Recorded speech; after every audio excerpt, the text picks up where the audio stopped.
시장이 하락 반전을 한 상황인데 앞으로 그래도 우리가 우리 증시의 기대감을 어떤 측면에서 가져볼 수 있는지 오늘 긴급 진단으로 이 시간 이어갑니다. NH투자증권의 김영환 투자전략팀장입니다. 안녕하세요. 네, 안녕하세요. 네. 일단은 우리 시장 대내외적인 여파를 고스란히 맡고 있는 상황입니다. 최근 뉴스로는 대외적으로 FOMC에서 매파적으로 예상보다 매파적인 스탠스가 나왔다라는 부분으로 인해서 미국 증시도 흔들리고 이에 따라서 우리 증시도 또 흔들리는데 일단 FOMC 회의 결과 긴축 우려감에 대해서는 어떻게 평가하고 계십니까? 이제 미국 연준의 이제 스탠스는 긴축 방향으로 확실하게 방향을 전환을 한 것 같고요. 이제 글로벌 통화 여건이 긴축 사이클로 진입했다라고 가정하고 전제하고 들어가야 될 것 같습니다. 일반적으로 소화 정책이 완화적인 기조에서 긴축적인 기조로 바뀌어가는 이런 이행기에는 항상 금융시장이 스트레스 반응을 보였었고요. 이번에도 마찬가지 상황인 것 같습니다. 과거에 이제 금리 인상기에 이런 스트레스 반응들을 되짚어 보면은 2004년 그리고 2018년에 이런 일들이 있었어요. 그런데 그때 당시에는 주가가 고점 대비 각각 얼마 정도까지 떨어지는 게 이 스트레스 반응이었냐면은 그 고점 대비 23% 정도까지 떨어졌었습니다. 그리고 어제 종가 기준 지금 코스피는 고점 대비 21% 하락한 상황이고요. 그러니까 과거 정도 수준에 거의 준하는 스트레스 반응이 나타났다라고 볼 수 있고요. 그 얘기는 어느 정도 낙폭은 상당히 많이 진행이 됐구나라고 해석을 할 수가 있을 것 같아요. 그리고 밸류에이션 관점에서도 이 장기 평균을 하회해서 저평가 국면에 코스피가 진입해 있는 상황이라서 악재 자체는 유효한데 그 악재를 반영하는 만큼 주가도 조정을 받았다 이렇게 볼 수 있을 것 같습니다. 네. 그리고 미국에서는 또 JP모건도 미국 증시를 놓고 과매도 국면이다 이런 평가를 내놨더라고요. 미국의 FOMC 회의 결과와 그리고 앞으로의 긴축 기조에 대해서도 앞으로 그래도 또 의외로 비둘기파적인 기조가 나올 수도 있다 이런 평가를 내놨던데 미국 증시 과매도 국면이다 이 평가에 대해서는 간략하게 어떻게 생각하고 계신가요? 미국 증시가 평균적으로 연내로 빠지는 정도를 생각하면은 한 10% 정도 조정은 상시 나타나고 그 정도면 과매도 국면이라고 생각하는 게 맞는 것 같아요. 그런데 지금 상황을 연례 행사 정도의 조정으로 마무리가 될 거냐라고 생각하면은 그 부분은 조금 더 고민스러워지는 거죠. 그래서 좀 더 떨어질 만한 여지도 있는 정도의 이벤트 아닌가라는 생각은 들고요. 다만 한국 정도로 미국 낙폭이 커질 가능성은 사실은 적긴 합니다. 보통은 이런 통화 긴축 시기에 들어가면은 선진국 대비해서 신흥국 증시가 더 충격을 많이 받고 글로벌 자금의 이탈이 많이 나오는 거기 때문에 보통 한국 증시가 조정받은 것 대비해 상대적으로 미국 증시 조정폭이 적은 거는 이해할 만하다. 다만 아직까지 미국의 낙폭은 과거 긴축 사이클 수준까지는 도달하지는 않았다. 이 정도 생각이 듭니다. 네. 그리고 대내적으로는 아무래도 LG 에너지 솔루션발 수급 불안정성이 시장에 상당한 영향을 미치고 있는 것으로 보여지는데 이 부분은 언제쯤 해소가 가능할까요? 거의 이제 해소 국면이 가깝다는 생각이 드는데요. 보통 이제 LG는 그런 큰 대형주가 상장을 하는 경우에는 첫날 패턴을 보면은 어느 정도 그 뒤를 예상할 수 있는 것 같아요. 첫날 우리가 흔히 상따라고 하죠. 이제 처음에 상장 이후에 그 고점을 기록하고 그 상한가를 치지 못하고 이후에 흘러내리는 모습으로 마감을 한다는 얘기는 그만큼 주가가 시장 참여자들의 기대 수준을 한 차례 넘어섰었다라는 거고요. 보통 이제 상장 첫날 주가 고점이 가장 이 주식에 대해서 낙관적으로 생각하는 시장 참여자들의 기대치라는 걸 생각하면은 이제 한 50만 원 정도가 시장에서 전반적으로 생각하는 일솔의 그냥 평가 가격 아니냐 이런 생각들이 들고요. 그럼 여기서 더 이상 알파로 무언가 수익을 추구할 수 있는 여지가 적어졌다는 얘기는 나머지 수급들도 점점 정상화가 된다는 얘기죠. 그렇게 보면은 이런 엔솔 상장과 관련돼서 되게 혼란스러웠던 수상은 이제는 마무리 국면 아니겠나라는 생각은 듭니다. 네. 그리고 무엇보다 또 우려스러운 부분이 달러화에 대한 원화 환율 상승 아니겠습니까? 지금 1년 6개월 만에 최고치로 올라섰고 오늘도 이 시각 현재 1,202원, 5원 정도에서 움직이고 있는 상황인데 추가 상승 압력을 받을까요? 아니면 이 정도가 그래도 그동안은 어느 정도 저항선이었는데 저항선으로 작용할 수 있을까요? 조금은 받을 수 있지만은 음. 여기서 확 크게 환율이 오버슈팅 할 것 같지는 않고요. 지금은 이제 환율 때문에 주가가 움직인다기보다는 주가 때문에 환율이 움직이는 국면이라고 보는 게 맞는 것 같아요. 연준이 긴축을 하게 되면은 이것 때문에 글로벌 자금이 신흥국에서 이탈을 하게 되는데 이때 보통 이제 과거부터 한국은 유동성이 풍부한 시장이라서 신흥국 증시 조정이 나올 때 외국인들이 더 가파르게 팔고 거기에 따라서 이제 조정 충격을 받는 시장이죠. 그러면 이 외국인들이 본국으로 돈을 가지고 가기 위해서 원화를 내놓고 달러를 사가는 그러다 보니까 원달러 환율이 상승하는 일들이 나타나는 거고 이것 자체는 자연스러운 일로 보이는데요. 이게 1,200원대가 되면은 뭐 당국의 구두 개입도 나서는 만한 정도의 환율 레벨이라서 여기서 제한적으로는 올라갈 수는 있겠지만은 아주 큰 오버 여기서 좀 점프업이 나오지는 않을 것 같다 이런 생각들이 듭니다. 그리고 이제 더 장기적으로 관점에서 보면은 이런 원달러 환율이 높아지는 거는 결국은 한국 기업들 수출 경쟁력이 좋아지고 펀더멘털이 좋아진다는 얘기니까 뭐 지금 정도의 레벨의 환율이라는 거는 주식시장이 너무 부정적으로 봐야 될 필요는 없지 않나라는 생각이 듭니다. 네, 그래도 그 부분은 좀 다행스러운 부분인데 실적 시즌 아니겠습니까? 물론 실적 시즌에 따라서 또 움직이는 종목들의 흐름도 우리가 볼 수는 있지만 그래도 또 시장 상황이 워낙에 좋지 않다 보니까 실적이 좋더라도 그렇게까지 빛을 발하지는 못하고 있는 듯한 느낌이거든요. 이 부분에 대해서는 어떻게 생각하고 계십니까? 네, 아무래도 지금 연준의 긴축 우려라는 게 뭐 그 펀더멘탈을 모두 덮어버리고 있는 상황이고요. 실적도 마찬가지로 여기에 묻히고 있는 상황입니다. 지금 사실 금융시장이 걱정하고 있는 자꾸 이제 연준 얘기를 드리게 되는데 연준의 긴축에 대한 관련 정책들을 쭉 되짚어 보면은 3월 달에서 QE를 종료하고 그리고 올해 중에 연내 한 4번 이상 기준금리 인상을 할 것 같고 그리고 하반기에는 큐티 단위행도 할 것 같고 그리고 1조 달러 정도 규모의 대체적 축소가 진행될 것 같고 이렇게들 얘기를 하고 있는데 이게 정말로 다 진행된다라고 하면은 분명히 경기는 꺾이고 이 경기가 꺾이는 거에 따라서 실적도 떨어질 수밖에 없거든요. 그러면은 지금 실적 전망이란 게 과연 의미가 있냐? 어차피 연준의 스탠스에 따라서 이 모든 것들이 다 재정립돼야 될 수 있는 상황인데 라는 고민들이 드는 거고 그러면은 지금의 실적 전망 때문에 주가가 변동하는 일이 잘 안 일어나는 거죠. 거기다가 특히나 지금은 4분기 실적이기 때문에 또 일회성 비용을 떨구는 시기가 돼서 4분기 실적은 지금 당면한 어닝 서프라이즈 쇼크 여부 자체는 별로 안 중요하고 그 뒤에 2022년 실적 전망이 중요한 상황인데 이 전망 자체가 불투명해지고 있는 상황이니까 실적 시즌이 사실 비를 못 발하고 있다 이렇게 보면 될 것 같고요. 그거는 뭐 이번 남은 실적 시즌에도 마찬가지로 적용되지 않을까 싶습니다. 네. 이렇게 1월이 또 오늘로 거래일을 기준으로 보자면은 마무리가 되고 이제는 또 2월 증시 우리가 기다려야 할 텐데 2월에는 어떻게 투자 전략을 세워야 될까요? 좀 일반론부터 먼저 말씀드리자면요. 네. 지금은 분명히 코스피 위기 시기이고요. 항상 이런 위기 시기에는 우량주를 분할 매수하는 전략이 올바른 선택이었죠. 그러니까 지금 사면 그래도 큰 손해는 안 보일 확률이 높다. 보통은 이런 식으로 생각하고 접근을 하는 사람들이 항상 뒤에 승리자가 됐으니까 이번에도 마찬가지 말씀을 드릴 수밖에 없고요.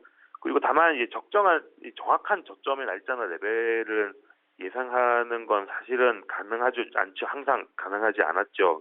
그래서 지금은 현금이 있다면은 지금부터 분할로 차근차근 매수를 하자. 그리고 만약에 주식을 가지고 있다면은 지금 가지고 있는 주식 내에서 낙폭과 대 우량주로 좀 갈아타기를 하자. 왜냐하면은 단기 반등 시기에는 그만큼 조정 폭이 컸던 것들이 반등이 크니까 이렇게 가자. 그리고 만약에 이미 낙폭과 대 우량주들을 들고 하락을 세게 맞았다라고 하면은 그냥 정신 건강상 HTX를 지우고 최대한 안 보고 있으면은 2월 끝자락쯤 가면은 그래도 지금보다 많이 나아지지 있지 않겠느냐 이런 생각들이 듭니다.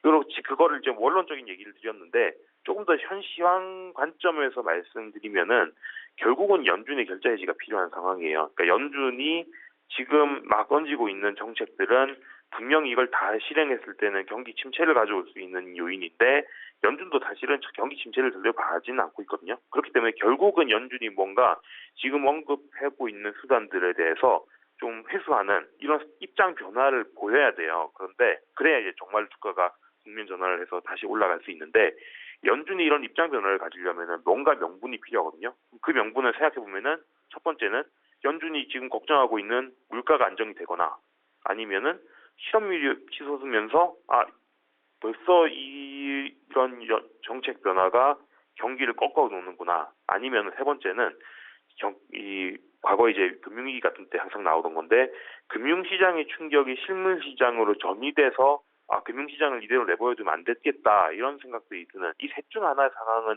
필요하다는 거죠. 근데 당장은 한두 달 내에서 이런 일들이 벌어질 가능성은 낮거든요. 그러면 결국은 연준의 스탠스 변화가 필요한데 당장 재료가 한두 달 안에 보이진 않는다. 그럼 2월 중에도 그런 상황 자체는 지속될 거다. 결국은 이제 우리가 기대해야 되는 부분은 재료의 변화 때문에 주식시장이 추세적 반등을 하는 것보다는 충분히 싸졌기 때문에 기술적 반등을 꾀하는 게 이제 2월 중에 우리가 기대할 수 있는 부분이고 그렇게 보면은 정확한 저점이나 시기를 예상하기는 힘드니까 낙폭과대 우량주들로 담아두다 보면은 여튼간에 기술적 반등은 충분히 나올 수 있는 시기다. 이런 관점에서 그냥 좀 확률이 높은 방향으로 느슨하게 대응하자 이런 거고요. 그런 관점에서 우량주 분할 매수 말씀을 계속해서 드리게 됩니다. 여기서 우량주라고 하면은 한국의 주력 미국 수출품 만드는 제조업체들이 될 거고요. 왜냐하면 결국은 이 모든 것들이 나왔던 게 미국 문제에서 시작된 거기 때문에 그러면 한국에서는 반도체, 자동차, 의류 이런 것들이 제일 우량 낙폭과대주다 이렇게 말씀드릴 수 있을 것 같습니다.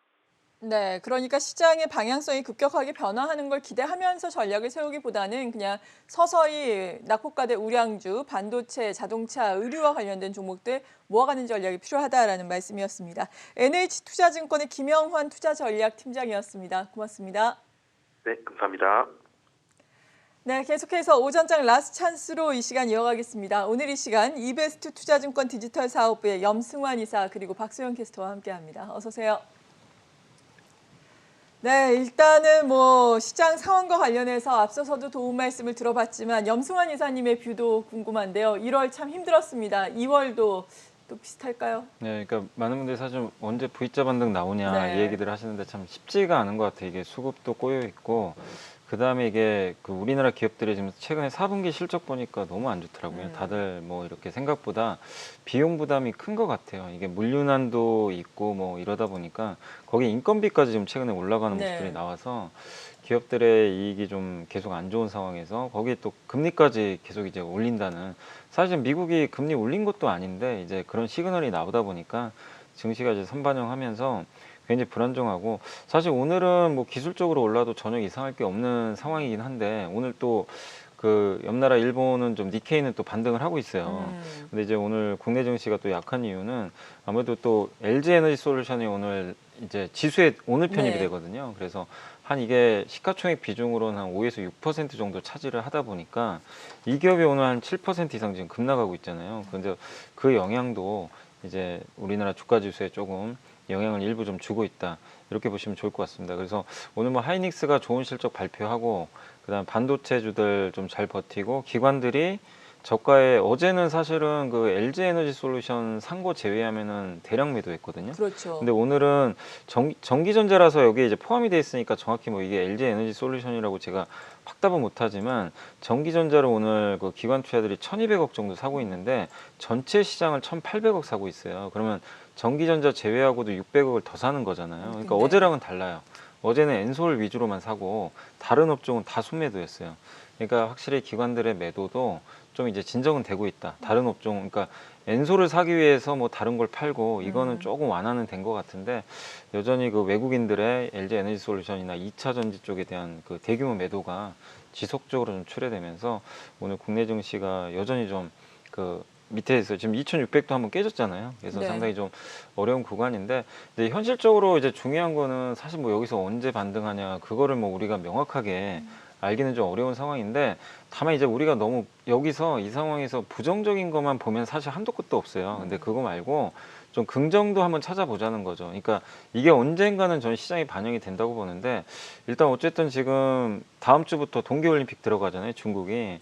근데 올림픽 기간에는 특별한 이슈 안 나오겠지만 올림픽이 끝나면 이제 공격적인 부양책이 또 나올 가능성이 있어요. 지금 중국의 경기가 워낙 안 좋기 때문에 그래서 추가적인 부양책도 좀 가능성이 높고 그다음 제일 우려됐던 게 러시아하고 우크라이나 이것 때문에 사실 시장이 한번 더 출렁했잖아요. 예. 근데 이 부분도 최근 들어와서 뭐 휴전한다는 얘기도 좀 나올 정도로 어제 분위기는 나쁘지 않았던 것 같더라고요. 또 최근에 이제 뭐 우크라이나라든가 러시아의 이제 부도 위험 지수라고 그러죠. 이걸 CDS 지표로 가는데 이게 이제 고점에서 좀 꺾이기 시작해요. 이게 꺾인다는 거는 지정학적 리스크가 이제 좀 완화되나 이런 내용이고 그다음에 미국의 우리나라는 아직 좀 이렇게 오미크론 확진자가 계속 늘어나 좀 불안한데 미국은 지금 정점 찍고 좀 내려오기 시작하거든요. 그러니까 이런 부분들은 좀 긍정적으로 볼 수 있는 요인이죠. 그리고 이게 사실 뭐 PER, PBR이 맞는 건 아니죠. 지금 상황에선. 그렇지만 지금 PER, PBR이 위기 수준의 PER까지 좀 떨어졌기 때문에 그런 부분도 사실은 지금 주가에서 우리가 굳이 뭐 팔 이유는 없는 자리가 아닌가 이렇게 보여집니다. 다만 이제 수급이 워낙 꼬여 있다 보니까 네. 이런 부분들이 지금 전혀 부각이 안 되고 있거든요. 그리고 그렇죠. 연준도 지금 사실 파월 의장이 뭐 금리를 뭐 언제 올리겠습니다. 정확하게 뭐 QT는 언제 하겠습니다. 이랬으면 차라리 난데 그걸 언급을 안 해버렸어요. 네. 그냥 말을 얼머무려 버렸죠.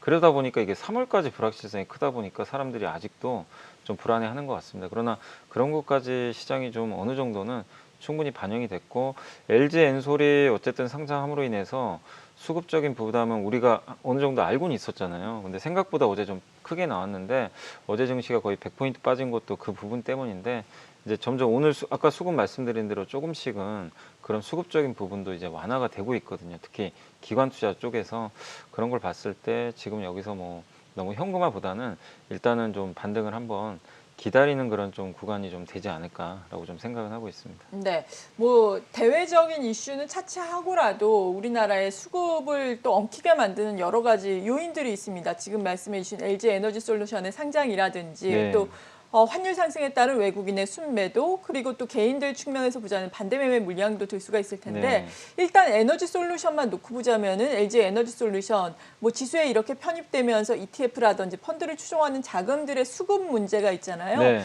이 부분의 뭐 해소는 앞서서 뭐 개장 때는 뭐 돼봐야 안다 뭐 이런 식으로 들어봤거든요. 네. 어떻게 생각하세요? 이게 꽤 많아요. 물량이 예, 뭐 적은 그러니까요. 물량이 아니니까. 근데 이제 일단은 그 ETF를 제외하고 그 어제 보셨겠지만 오늘 지수에 바로 편입이 되기 때문에 네. 미리 어제 기관들이 그 작업을 했어요. 그래서 어제 기관이 무려 3조를 산 거거든요. 엔소를. 이제 시총 비중이 크니까 아마 며칠 더 할 수도 있어요. 좀 물량이 워낙 크기 때문에. 근데 이제 정점은 지난 거죠. 그래서 그 부분은 조금 너무 걱정할 필요는 없는 것 같은데 이제 문제가 MSCI랑 이제 우리나라의 이제 ETF에 각종 그다음에 네. 코스피 200에 편입되잖아요. 그래서 이제 거기 편입될 때 어떤 효과가 나올 건데 일단 MSCI는 어차피 이제 외국 지수기 때문에 그 영향은 저는 그렇게 크진 않다고 봅니다. 어차피 이제 외국인들이 그걸 사기 위해서 뭐 우리나라 한국 증시를 파는 건 아니거든요. 네. 네, 그래서 그 영향은 제한적인데 이제 문제는 코스피 200 또 거기에 따른 이제 그 ETF들 추종하는 그거를 이제 언제쯤 편입을 할 거냐. 이게 좀 관건인데 원래 원칙적으로는 3월 지금 제가 알고는 3월 둘째 주 목요일로 알고 있어요. 그때 네. 옵션 만기일 날 특례 편입을 이제 할 것으로 좀 보여지는데 그때 이제 편입을 할 때 편출되는 기업들이 좀 나올 거예요. 분명히 그 기업들이 좀 피해를 받을 가능성이 분명히 있습니다. 어느 정도는. 그래서 그건 한번 좀 주목을 해보시면 좋겠고 그다음에 2차 전지 ETF 내에서도 아마 이제 물량이 서로 이제 교체가 되겠죠. 그러겠죠. 근데 이것도 일단 뭐 2월 달에 한다는 얘기도 있고 3월에 한다는 얘기도 있는데 이거는 코덱스하고 아마 그 타이거 ETF 있잖아요. 여기가 이제 2차 전지 ETF가 있으니까 거기서 아마 좀 얘기가 나올 것 같아요. 근데 정확하게 제가 아직은 뭐 2월인지 3월인지는 이 공시가 정확히 안 나와서 좀 봐야 될 것 같고 어쨌든 2월이 될지 3월이 될지 모르겠지만 거기서 LG 에너지 솔루션을 편입을 할 때 이게 너무 근데 저는 이제 시장에서 굉장히 우려를 하잖아요. 네. 시총이 크니까. 근데 너무 이게 시장이 예상한 것보다 우려할 필요는 없다고 보는 게 유동 비율대로 저는 편입하는 걸로 알고 있거든요. 근데 주식 수가 너무 적어요. 유통되는 유동성이 주식. 좋죠. 맞아요. 너무 적기 때문에 이거를 만약에 그냥 시총대로 그냥 편입해 버리면 정말 뭐 ETF도 난리가 나겠죠. 네. 다른 거 그냥 다 던져야 되니까. 근데 유동 비율로 따지면은 지금 유통 비율이 8.8%밖에 안 돼요. 이게 좀 풀린다고 하더라도 10% 정도니까 그럼 시총 100조라고 했을 때 10%면 10조거든요. 네. 그러니까 그 정도로 하면은 ETF에도 그렇게까지 큰 영향을 안 줍니다. 그리고 이미 ETF들은 그런 작업들을 하고 있을 거예요. 벌써 미리 준비를 해놔야죠. 늦으면 안 되니까. 근데 이제 관건은 LG화학을 완전히 뺄 거냐, 네. 아니면 같이 넣을 거냐, 이거는 저도 아직은 잘 모르겠어요. 어떤 식으로, 그건 이제 운용사가 결정한 문제니까. 근데 저 개인적인 생각은 LG화학을 빼야 될 이유는 없는 것 같아요. 왜냐면 LG화학이 2차 전지 그 양극재 사업을 하고 있거든요. 그렇죠. 예, 그러니까 어느 정도 사업을 하고 있기 때문에 어떻게 보면 에코프로 BM의 강력한 경쟁자예요, 사실은. 그래서 그걸 뺄 필요는 없는 것 같긴 한데, 이건 어쨌든 이제 운용사의 문제니까 LG화학이 만약에 빠지면 LG화학은 조금 약간 데미지를 받을 수는 있겠죠. 그렇지만 빠지지 않는다면 다른 게 또 약간 또 타격을 받을 수 네. 있어요. LG화학이 남으면 그 LG화학이 남는 대신 다른 걸 또 줄여야 되거든요. 그러겠죠. 그래서 이게 되게 복잡해요. 근데 전반적으로 봤을 때 유동 비율 10%만 들어간다고 가정하면 너무 그렇게 우려할 필요는 없지 않을까라고 생각은 하고 있습니다. 네, 기왕 얘기가 나온 김에 종목에 대해서도 전략 측면에서 말씀해 주시면 좋을 것 같은데 네. LG화학은 오늘 바닥권에서 좀 올라오고 네. 있습니다. 3% 반등. 하지만 뭐 코스닥에 위치를 해 있는 지금 볼까요? 에코프로 BM 그리고 LNF 같은 경우에는 각각 9%, 뭐 6.8% 큰 네. 폭의 낙폭을 기록하고 있거든요. 2차 전지와 관련된 종목들에 대한 의견은요. 일단은 이제 2차 전지 소재주들은 좀 뭐 작년에 정말 많이 올랐잖아요. 네. 그래서 가격 부담이 있는 건 다들 알고 계실 거예요. 그래서 지금 시장에는 굉장히 좀 불리한 위치인 건 맞아요. 미국의 나스닥도 워낙 작년에 많이 올랐기 때문에, 그래서 지금 고밸류 기업을 싫어해요, 시장 자체가. 그런 상황에서 근데 2차 전지가 성장 안 한다고 뭐 누가 의심을 하겠어요. 성장은 하는데 일단 밸류에이션이 비싸다 보니까 그 가격 조정이 나오는 것 같고, 또 얼마 전에 에코프로 BM은 좀 불미스러운 일까지 또 발생을 맞아요. 했잖아요. 또 화재 사고도 나오고 자꾸 네. 사고들이 나니까 심리가 이제 불안정해질 수밖에 없는 상황이고, 그 다음에 또 그 테슬라가 일단 주가가 오늘 11%나 빠졌는데, 그렇죠. 이게 이제 사이버 트럭 출시가 연기되고 올해 신차 나오기 좀 어려울 것 같다. 이게 이제 뭐냐면 결론적으로 다 연결돼 있어요. 공급망 이슈. 네. 예, 그러면은 테슬라 1등 기업이 저러면 다른 전기차 회사들도 생산이 제대로 안 되는 거 아닐까? 이 우려감인 것 같아요. 그래서 지금 이제 그거를 반영을 해서 양극재 당연히 다 들어가니까, 그래서 지금 이제 그런 것들이 이 양극재나 음극재 회사에 그냥 고스란히 녹아들면서 주가가 좀 빠지지 않나, 저는 그렇게 보여집니다. 그래서 당분간 조정은 좀 불가피할 것 같아요. 여전히 밸류에이션 자체가 싸다고는 할 수 없기 때문에 좀 조정은 받겠지만, 그래서 이게 해결될 수 있는 방법은 뭐냐면은 일단 시장이 안정감 되는 것도 중요하지만 공급망이 풀려야 돼요. 네. 그러니까 이 2차 전지도요, 결국 전기차에 다 들어가잖아요. 그렇죠. 그럼 공급망이 안 되면 전기차 생산이 안 되니까. 그래서 테슬라의 의견이 중요한 것보다도 네. 언제 공급망이 정점 찍고 이렇게 완화되느냐. 현대차는 좀 다른 얘기를 했던 게 2분기부터는 생산이 좀 회복될 거라고 네. 얘기를 했어요, IR에서. 근데 테슬라는 올해 좀 힘들 것 같다. 약간 의견이 다르잖아요. 그렇죠. 근데 어쨌든 이제 현대차 의견 또 그런 거니까, 그러니까 누구 말이 맞다를 떠나서 일단 공급망 이슈가 이제 누구나 좀 공감할 수 있는 그런 데이터가 나와서 이제 조금씩 피크아웃 찍고 완화되는 것 같다. 그러면 양극재도 가지 말라고 해도 올라가요. 어쨌든 올라가니까. 근데 지금 모르잖아요. 그래서 지금은 좀 쉬어갈 수밖에 없다. 그래서 차라리 지금 2차 전지를 할 거면 네. 장비주가 난 것 같아요. 2차 전지 장비 대표적으로요? 장비는 왜냐하면 전기차 생산이 지금 중요한 게 아니고 공장을 많이 지으면 돼요. 배터리 그러네요. 공장만. 네. 근데 지금 배터리 공장을 지금 지어도 24년에 완공이에요. 근데 지금 올해 뭐 삼성, SK, 특히 LG는 5개를 짓잖아요. 네. 엄청납니다. 이 북미 시장이 많이 짓기 때문에. 그러면은 일단 공장을 짓는 순간 장비는 들어가야 되니까, 공급망과 상관없이.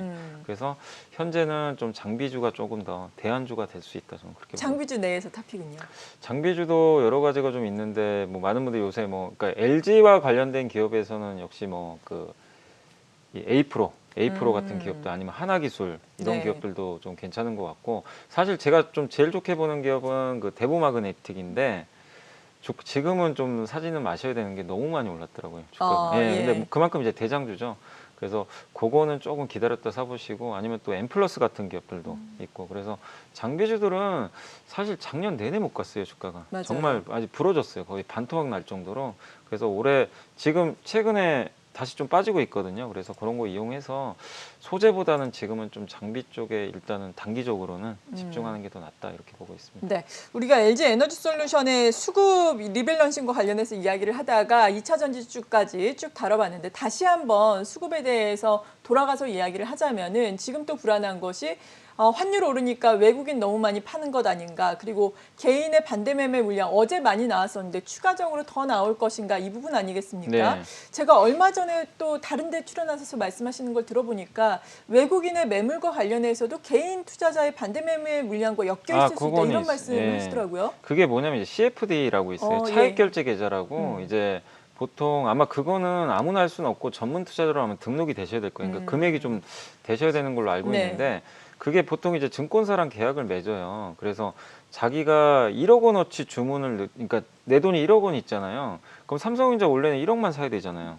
근데 10억을 살 수 있어요. 레버리지. 10배 레버리지. 예. 엄청나게 레버리지가 큰 거죠. 이제 그런 매매들을 또 많이 하시는 분들이 계시는데 근데 그게 어디로 잡히냐면 외국계 증권사 통해서 주문이 나가요. 주문 나갈 때. 그래서 보면 이 어떤 기업이 한 증권사에서 계속 그러니까 외국계인데 계속 팔 때가 있어요. 그건 이제 맞아요. 반대 매매일 가능성이 굉장히 높아요. CFD.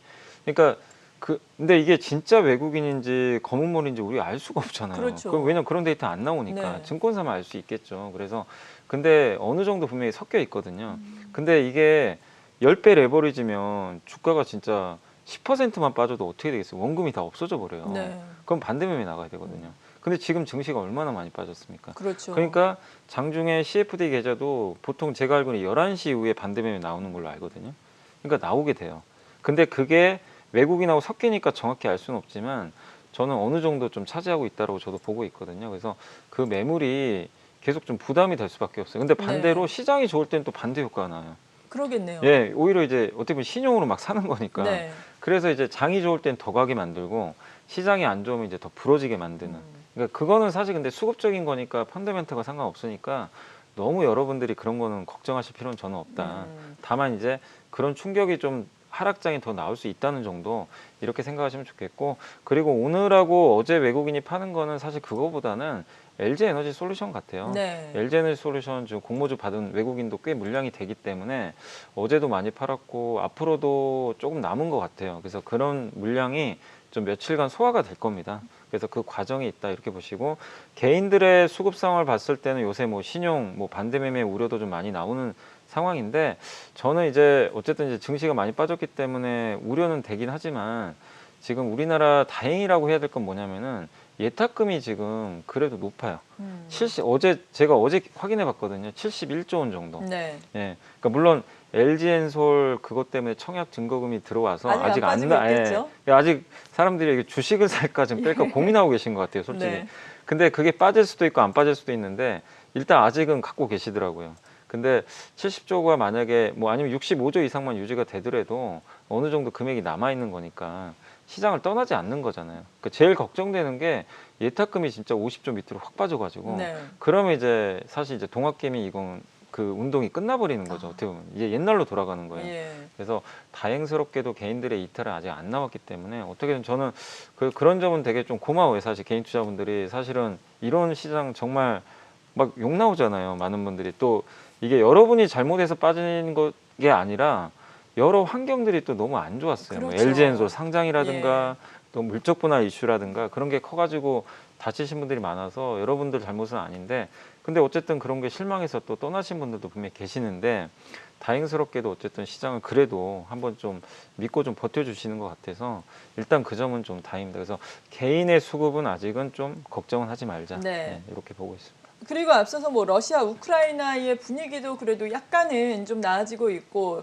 중국 같은 경우에도 또 완화 기조를 펼칠 수 있기 때문에 네네. 좀 버텨보자, 이런 의견이신 거예요? 전반적인 투자 의견은? 그러니까 왜냐하면 지금 2,600까지 온 상황에서 이미 매도의 클라이막스도 좀 어느 정도 왔고 이 상황에서 매도가 실익은 사실 없다고 봐요. 그리고 항상 기술적 반등은 언제든지 나오거든요. 2018년도에도 한번 그랬고요. 그러니까 과거 데이터를 봐도 이렇게 한 달에 지금 코스닥이 한 달 동안 17%가 빠졌어요. 네. 이게 그 2020년 3월 이후 최대치예요. 그러니까 너무 많이 빠진 거죠. 과할 정도로. 그래서 되돌리는 반등은 분명히 나오니까 지금 상황에서 뭐 여기서 현금화를 하는 것보다는 굳이 현금화를 할 거면 뭐 늘 말씀드리지만 그냥 리밸런싱 하자는 거죠. 포트폴리오를 좀 다변화하자. 그러니까 뭐냐면은 좀 실적도 괜찮고 앞으로 좋아질 업종을 내가 좀 공부를 해놨다면 그 기업도 그냥 다 폭락을 했잖아요, 지금. 그래서 그런 쪽으로 교체를 하는 건 좋은데 그냥 팔고 현금 갖고 기다리자. 이건 사실 좀 너무 늦은 지금 상황이니까. 예. 그리고 아예 진짜 모든 게 깜깜하면 저도 뭐 현금화 하시라고 말씀드릴 수도 있지만 아까 말씀드린 대로 중국 분명히 지금 통화 정책도 풀고 있고 거기다가 지금 우크라이나 사태도 우리가 생각했던 것만큼 전쟁까지는 이제 안 가는 분위기예요. 네. 예, 그렇기 때문에 지금 상황에서 그리고 LG엔솔 상장도 이미 이제 끝났잖아요.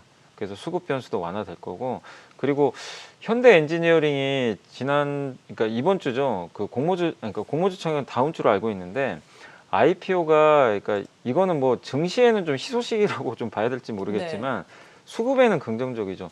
왜냐하면 엔솔이 다 빨아들이다 보니까 이번에 기관 수요 예측을 했는데 현대 엔지니어링 흥행 참패를 했어요. 아, 그렇다고 기관 수요 들었어요. 예측이 너무 네. 형편없이 나왔어요. 그래서 아마 공모가 최하단에 결정될 것 같고 아직 결론은 안 난 것 같은데 뭐 이게 청약을 연기할 수도 있다. 뭐 이런 얘기도 있더라고요. 그러니까 이번에 그 상장하는 거를 네. 아니면 취소할 수도 있어요, 사실은.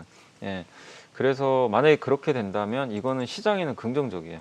일단 왜냐하면 자꾸 IPO가 너무 많이 들어오면 당연히 수급이 또 꼬이게 되거든요. 그렇죠. 그래서 현대 엔지니어링이 만약에 상장을 해도 이게 다운된 상태로 상장될 수가 있기 때문에 이 부분은 시장에는 좀 긍정적일 수 있어서 너무 수급적인 부분도 이제 좀 정점은 지나간다. 네. 이렇게 좀 봐주시면 좋겠습니다. 일단은 뭐 주식을 팔고 현금화를 하기보다는 포트폴리오 교체 측면에서 접근을 하는 게 낫다라고 네, 저는, 말씀을 해주셨는데 그렇다면 어떤 종목으로 교체를 해야 할지 최근에 시장에서 이슈도 있고 또 실적도 뒷받침되는 게 진단 키트인데 이 부분이 요 며칠 사이에 너무 많이 올라와서 이런 종목으로 교체를 하면은 안 되는 건가요? 어떻습니까? 요거는 아닌 것 같습니다. 그러니까 요것도 그러니까 진단 키트도 정말 예측이 어려운 게 네. 정말 이제는 불과 한 달 전만 해도 진단 키트 끝났나 보다. 맞아요. 계속 빠졌어요. 네. 근데 갑자기 이제 정부 정책이 바뀌어 버렸잖아요. 그 이제 우리가 유전자 증폭이라고 그러죠. PCR 검사 하잖아요. 우리 가가지고 보건소나 이런 데 가면. 근데 이제 그거를 이제 바꿔가지고 뭐 고위험 환자라든가 이제 선별 대상자 이분들 제외하고는 거기 가서도 이제는 우리가 자가진단 키트로 해야 돼요. 네. 예. 그럼 자가진단 키트를 제조하는 회사들이 당연히 수혜를 받을 수밖에 없잖아요. 그래서 요새 시젠, SD 바이오센서 이런 기업들이 굉장히 또 지금 급부상, 특히 SD 바이오센서가 요새 주가 흐름이 굉장히 좋더라고요. 아주 특히 좋아요. 뭐 미국이나 캐나다 수출도 지금 굉장히 많이 되고 있기 때문에 네. 오미크론 확진자도 여전히 높고 정점을 좀 지날 수는 있다 하더라도 일단은 계속해서 매출액이 늘어날 수밖에 없다 보니까 얼마 전에 KTB 투자증권이가 한 증권사에서 목표 주가 올렸더라고요. 며칠 전에. 그래서 주가 올라가는데 다만 이게 구조적인 건 아니잖아요. 그죠? 언젠간 또 꺾이니까. 그렇죠. 그래서 이게 항상 어려운 게 이것도 역시 경기민감주 같아요. 적자 날 때 사고 너무 돈 잘 벌 때 팔아야 되고 이게 경기민감주가 사이클이 네. 이렇게 도니까 좋을 때 팔고 안 좋을 때 사서 좀 가져가면 수익 나고 이 사이클인데 이 진단 키트가 그거랑 거의 맞는 것 같아요. 그러니까 정말 안 좋아진다 싶을 때 사서 지금 또 너무 좋잖아요. 요새 그렇죠. 분위기. 예. 그래서 지금은 사실 진단 키트를 여기서 뭐 사는 거는 좀 아닌 것 같고 다만 이제 보유하신 분들 입장에서 네. 아직 우리나라는 끝난 게 아니잖아요. 정점이. 그러니까 만약에 좀 정점이 지나간다 신호가 나온다. 확진자가 그러니까 예를 들면 15,000명인데 다음 날 뭐 12,000명 이러면 이제 그때는 좀 팔아야 네. 되겠죠. 예. 그걸 보시고 좀 대응하시면 좋을 것 같아요. 네, 진단 키트 보유자의 영역이다라고 이야기를 들어봤고 또 다른 특징적인 종목들 들어볼까요, 박소영 캐스터? 네, 오늘 현대오토에버가 3%의 강세를 보이고 있지만 현대차는 조금 하락세를 이어가고 있습니다. 방금 말씀해주셨던 현대 엔지니어링과 이 지분 관련한 문제도 있는 걸로 알고 있는데 그 주가의 다른 향방 어떻게 봐야 할까요? 그러니까 이제 현대차 그룹 입장에서는 이제 엔지니어링이 만약에 상장을 하게 되면 이제 정의선 회장이 지분을 갖고 있기 때문에 네. 이걸 아마 현금화할 거예요. 현금화 해가지고 이제 그걸 가지고 이제 지배 구조를 재편을 하겠죠. 근데 만약에 흥행이 이렇게 또 참패를 하게 되고 만약에 상장이 연기가 되면 이게 늦어지게 되잖아요. 그러니까 그런 부분들을 좀 반영하는 것 같은데 근데 지배구조는 어쨌든 전환할 수밖에 없는 상황이니까 저는 그냥 속도의 문제다. 그거 가지고 너무 현대차나 이런 것들을 불편하게 볼 필요는 저는 전혀 없다. 이렇게 좀 말씀을 드리고 싶고 그리고 제가 판단하기에는 오늘 빠지는 건 사실 저는 그거보단 테슬라 때문인 것 같아요. 네. 테슬라가 신차 올해 못 나온다고 했던 이유가 공급망을 그냥 직접 얘기를 해버렸어요. 그럼 이거는 자동차를 만드는 모든 기업들한테도 다 영향을 줄 수 있는 거잖아요. 이 공급망 관리를 제일 잘하는 회사가 테슬라인데 테슬라마도 이런 얘기를 하면은 다른 기업들은 도대체 뭐지? 막 이런 이제 그러게요. 의구심이 증폭될 네. 수가 있어요. 근데 현대차는 아까 말씀드린 대로 2분기부터는 조금씩 회복되고 3분기 정상화 얘기를 꺼냈는데 지금 의견이 좀 갈리거든요. 근데 일단 테슬라 말처럼 생각한다면 현대차도 더 늦어질 수도 있는 거잖아요. 그러니까 여기에 대한 우려감을 지금 반영을 하고 있는 게 아닌가. 근데 제가 알기로 이제 현대차가 3월 초에 CEO 인베스터 데이를 개최하는 걸로 알고 있어요. 그때 이제 CEO가 나와서 투자자들한테 이제 올해 사업 전략이나 이런 걸 방향을 제시를 하거든요. 네. 그럼 그게 정말 중요할 것 같아요. 그러니까 그때 명확하게 그림이 나올 것 같습니다. 언제쯤 생산이 정상화되냐. 3월 되면 좀 더 그림이 명확해지겠죠. 그래서 그때까지는 좀 이게 안개 속에 갇힌 형국이다 보니까 좀 불안정할 수밖에 없습니다. 근데 지금 현대차 PER 6배, 기아가 5배, 어, 현대모비스가 한 7배인가 8배. 네. 여기서 이걸 팔아야 되나 그런 이슈 때문에 그건 전혀 아닌 것 같아요. 그러네요. 그래서 오히려 저는 자동차는 불편할수록 좀 모아보자. 그리고 이게 공급망이 영원히 안 풀리는 건 아니잖아요. 그렇죠. 예, 시간의 문제예요. 빨리 네. 풀리냐 늦게 풀리냐인데 그게 풀리는 기미가 보이면 주가는 또 금방 레벨업 하거든요. 그래서 좀 불편할 때 좀 담아보자. 저는 그 의견을 좀 말씀드리겠습니다. 네, 마침 또 현대차가 오늘 52주 최저가를 기록하고 있네요. 천천히 좀 모아가는 전략이 필요하다라고 자동차 쪽에서는 언급을 해주셨고요. 다른 종목도 어떤 게 있을까요? 네, 이번 주 우리 증시가 부침을 겪을 때에도 이 KCC는 3거래일 연속 상승세를 이어가고 있습니다. 이 건자재 관련주에서 실리콘 영업 가치가 부각되면서 좀 체질 개선이 나타나고 있는 모습인데요. 이 가치주 디스카운트 벗어났다고 볼 수 있을까요? 이게 사실 이제 건자재였으면은 역시나 좀 안 좋았을 거예요. 왜냐하면 네. 이제 건자재주들도 요새 수익성이 좀 안 좋을 수밖에 없는 게 원자재 가격이 너무 올라가니까. 너무 올라가죠. 예, 근데 이거를 가격 전가를 해야 되는데 당장 쉽지 않다 보니까. 근데 KCC는 이제 대표적인 뭐 페인트, 뭐 창호, 뭐 이런 이제 여러 가지 건자재 사업을 하는 걸로 제가 알고 있는데 다만 이제 지금 그 HDC 현대산업개발의 충격 때문에 건설 쪽에 대해서 약간의 이제 원가 부담이 좀 생기잖아요. 네. 그래서 이제 그런 것들에 대한 이제 우려로 좀 건설 섹터가 좀 전반적으로 안 좋지만 그러나 대선이 좀 끝나고 나면 공급 정책이 계속 나오면서 또 어차피 지금 아파트는 부족해요. 부족하기 때문에 계속 늘어날 수밖에 없다. 그래서 큰 그림에서 건자재도 너무 부정적으로 저는 볼 필요 없고요. 그다음 원자재 가격이 언젠가 꺾일 겁니다. 그러면 또 반대가 네. 될 수 있으니까 부정적으로 보지 마시고 다만 KCC는 다른 거랑 다르게 실리콘 이 모멘티브라는 회사를 예전에 인수해가지고 처음에는 그거 인수해가지고 주가가 되게 안 좋았어요. 그때 막 모멘티브도 실적이 안 좋고 그래가지고 근데 이게 이제 효자가 된 거죠. 왜냐하면 실리콘이 정말 엄청나게 많이 쓰이잖아요. 여기 이 스튜디오에도 많이 있을 거예요, 지금. 그러겠죠. 자동차에도 예. 들어가고. 근데 자동차 배터리 팩 같은 데도 많이 들어간대요, 전기차.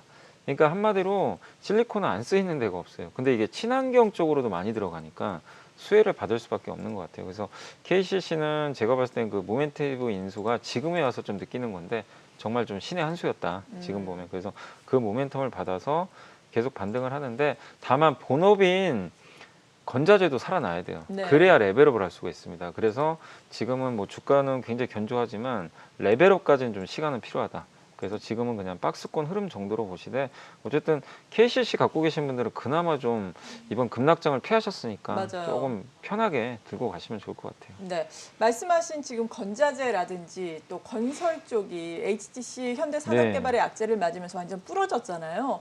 일제히 오늘 올라오고 있기는 한데 이 부분은 사실 대선과 관련해서도 정책 테마로 우리가 눈여겨볼 수 있는 섹터다라고 그 악재 전에는 많이들 얘기를 네네. 했었는데 좀 모아가도 될 수 있는 만한 시점일까요? 아니면 악재가 조금 더 갈까요? 저는 일단 이제 그 좀 모아가는 시점인 것 같아요. 왜냐하면 이제 악재가 있냐 이거죠. 나올 만한 악재가. 그러니까 왜냐하면 그것 때문에 부러져 버렸잖아요. 네. 또 그 지난주였나요? 그때 DLNC가 갑자기 뭐 그 저기 성수동에 아, 대림 흔들린다. 아크로빅인가 거기가 이제 또 흔들렸다 그래가지고 맞아요. 주가 폭락했는데 다행히 아무 이상 없는 걸로 진단이 나와서 근데 주가 더 빠져버렸어요. 그만큼 투자 심리가 지금 완전 히 얼어붙어 있어요. 네.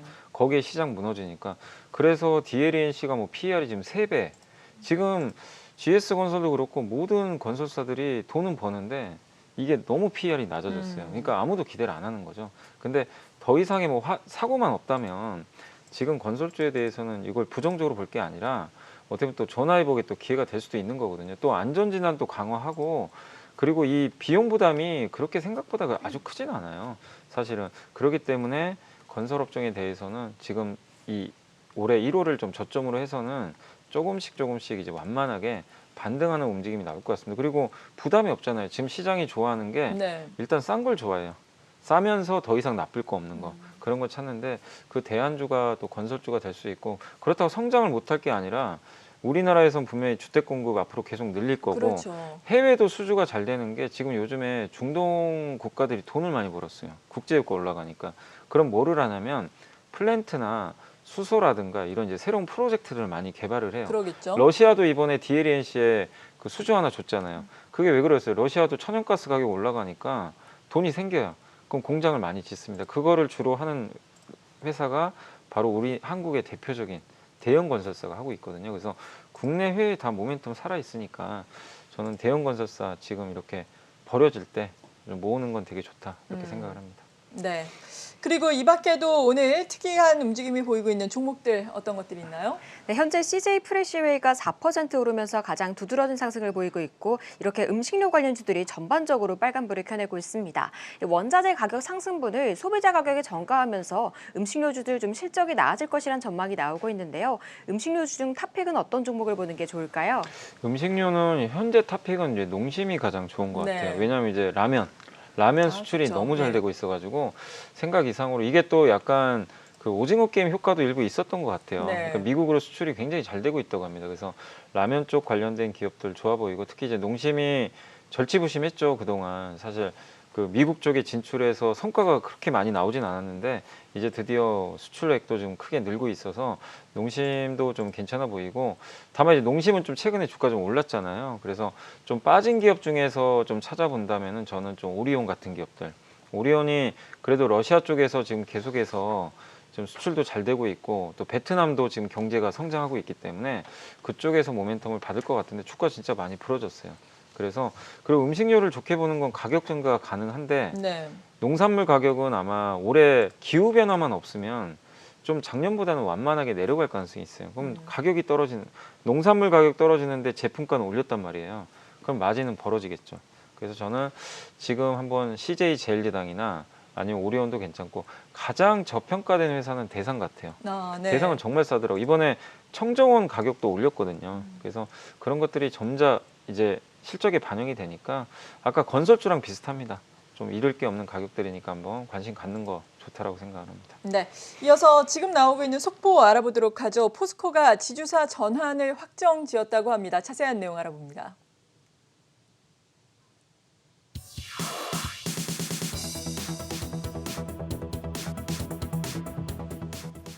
네, 포스코 소식 패러다임 랩스의 김병희 대표로부터 들어보도록 하죠. 안녕하세요.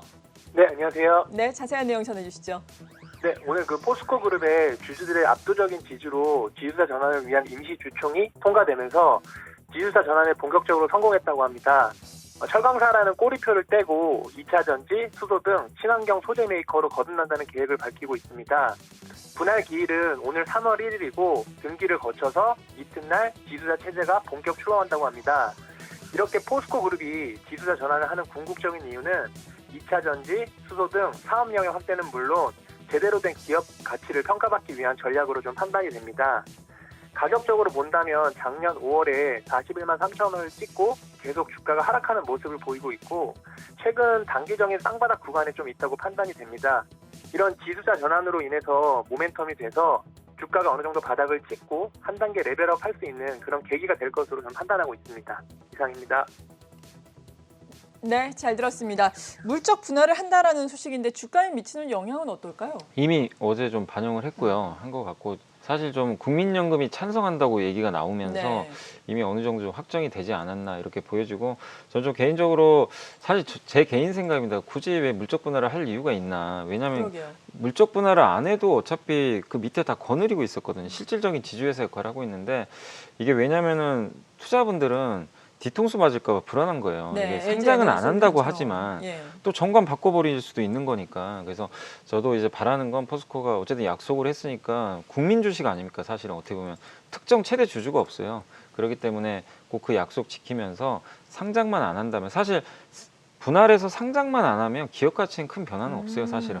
예, 그렇기 때문에 그 부분만 확실히 보장을 해준다면 너무 부정적으로 볼 필요 없고, 그리고 지금 주가는 너무 싸잖아요. PER이 뭐 3배 진짜 좀 한숨 나오는 지금 주가인데 더 이상 뭐 잃을 것도 없는 주가니까 일단 오히려 그냥 불확실성 해소 정도로 보시면 좋을 것 같습니다.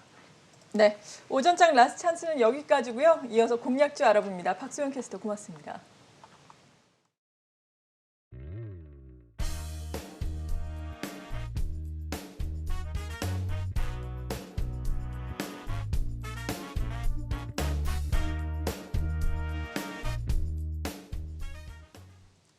네, 공략주 화면으로 만나보시죠. 삼성 엔지니어링 가지고 오셨네요. 오늘 또 마침 목표 주가 한 35,000원까지 보고 있는 리포트가 나왔고 뭐 여러 리포트들 또 나왔습니다. 실적이 발표됐기 때문인데 자세하게 또 모멘텀 들어볼까요? 예, 건설주 중에서도 이 회사 이제 우리나라 주택과 관련 없이 이제 해외 수주만 하는 회사인데, 일단 제가 오늘 가져온 건 사실 이제 지금 같은 장에서 종목을 말씀드리기가 쉽진 않지만 실적 발표 시즌인데 거의 제가 읽어보니까 대부분 다 안 좋아요. 거의 다. 근데 네. 삼성 엔지니어링 이번에 평가들이 좀 굉장히 좋더라고요. 건설주 내에서도. 일단 이번에 4분기 영업이익도 34%나 증가를 했고, 물론 이제 일회성 비용이나 이런 게 있어서 기대치는 좀 못 미쳤지만 굉장히 좋은 실적을 냈고요.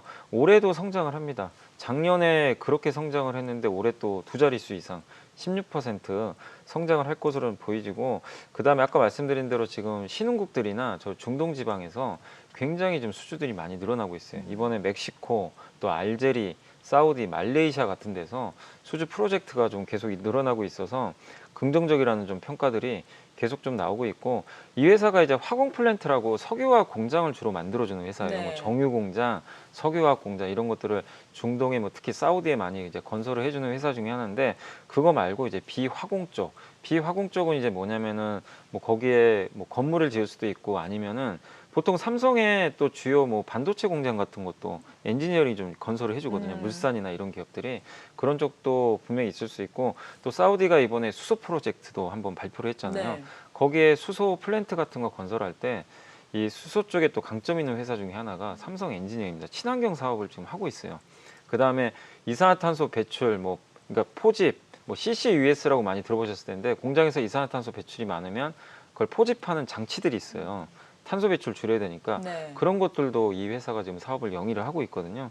그래서 수소, 친환경, CCUS 이런 거가 맞물려서 중동 쪽에서 발주들이 올해부터 좀 본격화될 가능성이 높기 때문에 한번 관심을 좀 가져보시면 좋을 것 같습니다. 네, 건설주 내에서 삼성 엔지니어링 또 유망하다라고 언급을 해주셨습니다. 오늘 이 시간 또 긴 시간 함께해 주셨네요. 이베스트 투자증권 디지털 사업부의 염승환 이사였습니다. 고맙습니다.